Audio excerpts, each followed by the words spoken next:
Transcription 107, 100 words per minute. Start. Mr.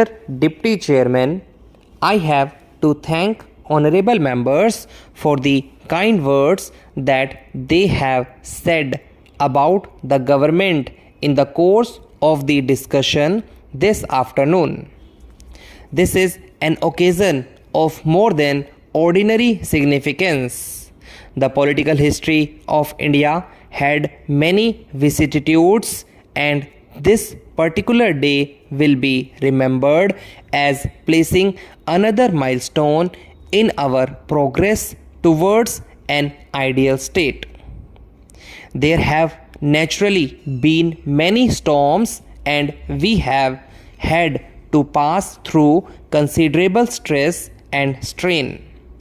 Yet it is a great pleasure to me to tender my felicitations to the honorable members of the House.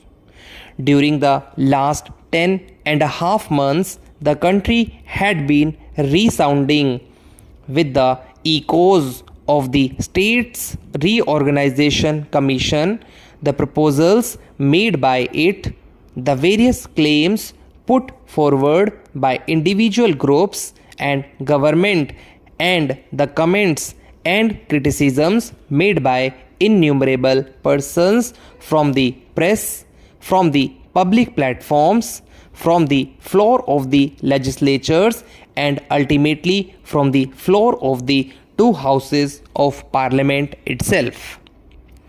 It is a matter of gratification, I would submit also almost one of unique character, that in spite of all the vicissitudes through which this bill had to pass, ultimately the form which it has assumed, and which represents the fruits of the collective wisdom of the two houses of Parliament, has the support, almost the unanimous support of both the houses.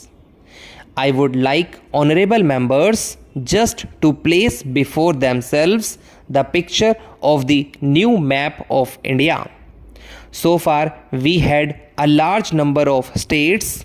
Perhaps there were 20 states besides some other territories, but now we will have only 14 states and 4 territories besides the Andamans, the Nicobars, and the Lakshadweeps. The citizens of this country will be living in the states, and only less than 2% or just near about 1% will be living in the centrally administered areas. It is worth considering now whether we have not really succeeded in evolving a scheme of which we all can well be proud.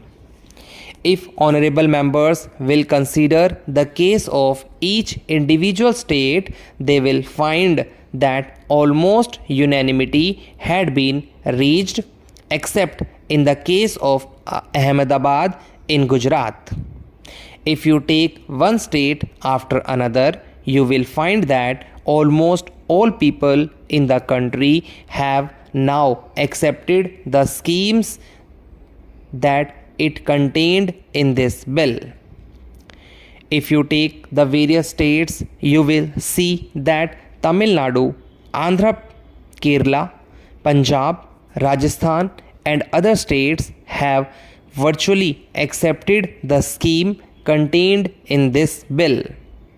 It is unfortunate that there has been some amount of difference in Ahmedabad in regard to the bilingual state of Bombay, which was introduced in this bill with the unanimous support of the members of the Lok Sabha, and I hope with the backing of most of the members of the Rajya Sabha, if not of all of them.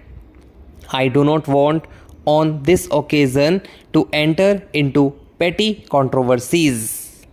This is too big an occasion to admit of any trivial points by way of debate or otherwise.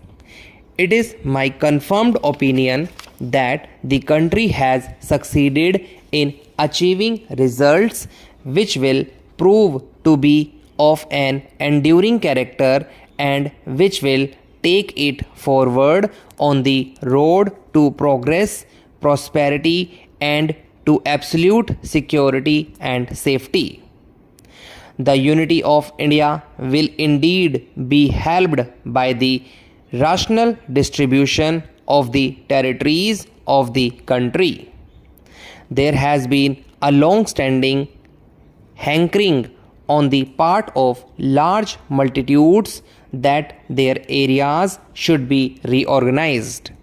It was but proper that the government should have appointed a states reorganization commission to deal with that matter. The commission worked very hard and made their recommendations. We are obliged to the commission for the thought that they bestowed on the ticklish and knotty problem. Well, there were certain matters to which the government had to give further consideration, though they had always been anxious to translate into concrete form what emanated from the commission. Whatever changes have been made have been, I believe, for the better, and they have made the entire scheme more acceptable. The bill that was placed before the House was certainly placed with the approval of and at the instance of the cabinet.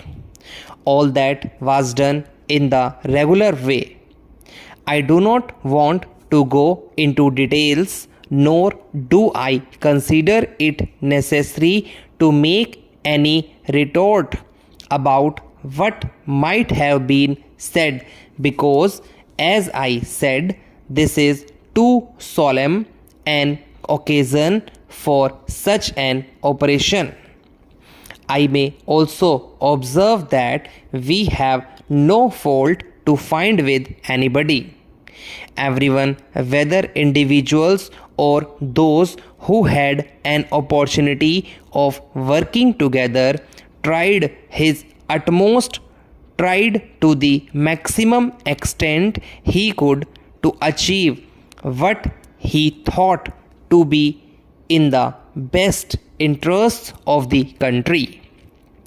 Well, some things had not been as perfect as one would have liked them to be. We tried to improve them to the extent we could, and we respected public opinion, and we were guided by it. So far as the bilingual Bombay state is concerned, I believe that everybody accepts that it is an ideal solution for Bombay. Without being unfair, no one can find fault with government for having agreed to accept a proposal which I think 99% in the country is considered to be the best solution of this very ticklish and almost insoluble problem, which had engaged the attention of this and also of the other house continuously for days and days and for weeks and weeks. I am glad that today the scheme that we have has the backing, the goodwill, the blessing, and the support of the entire people in the country. There may have been some errors, there may have been some aberrations. Well, that is unavoidable in human affairs, but after all, man learns by mistakes, and wisdom is ultimately the result of the lessons learnt from a series of mistakes that are committed.